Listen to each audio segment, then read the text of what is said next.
let's take a look at how we can create and then in turn use a view.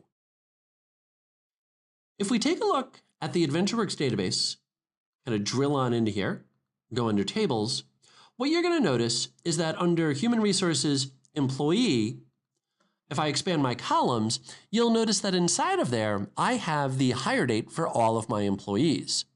But you notice what's missing? My first name, my last name, my email address. All of that is in a separate table. If I scroll on down and open up person contact and go to columns, what you're going to notice here is that our first name, last name, and email address all exist inside of columns. So if I want to get a very simple employee roster with their first name, last name, email address, and hire date, I'm going to have to join those two together. Needless to say, that's going to be something that people will frequently want to be able to do. So what I'm going to do is I'm going to create a view for this. Now I'm going to start off with my select statement. So let's build this up.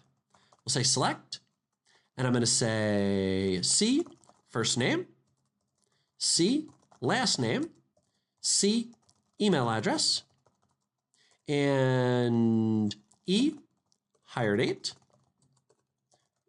from person, contact, C, inner join, human resources, employee, E, on, C, contact ID, equals E, contact ID.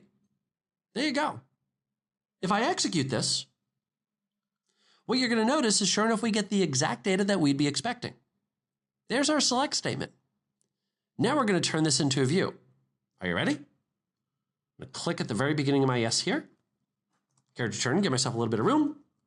Create, view, and let's say human resources. Now, whenever you're creating a view, you want to highlight the fact that this is a view. The reason for that is because the outside world is going to see this as a table.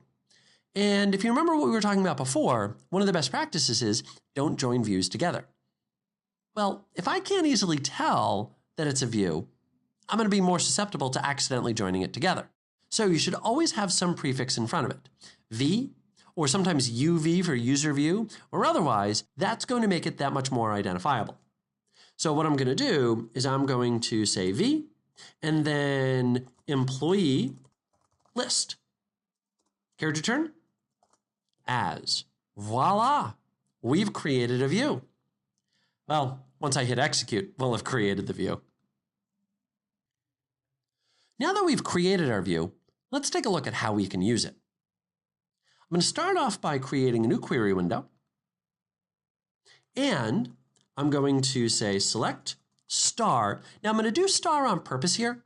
The reason for that is because I want to actually show all the columns. And then I'm going to say from human resources, V employee list. And if I execute this,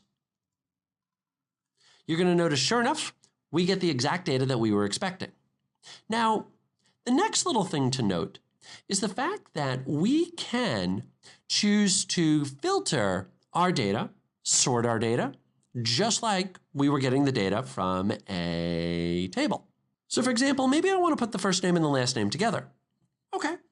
So I'll just come right up here and I'm just simply going to say last name plus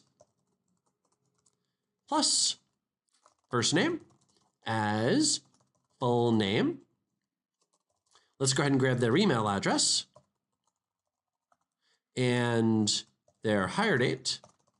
And now, if I click execute, sure enough, you'll notice that we've got our full name. And if we kind of keep on going here, you're also going to notice that I could put in a where statement. So for example, maybe I wanted to say where, last name, like, and let's just go ahead and say H%, like that, and click execute. And sure enough, now we filtered based on that. And now maybe I want to sort this based on that last name. Well, then what I can do is I can say order by last name. Execute. And sure enough, everything is now sorted by last name.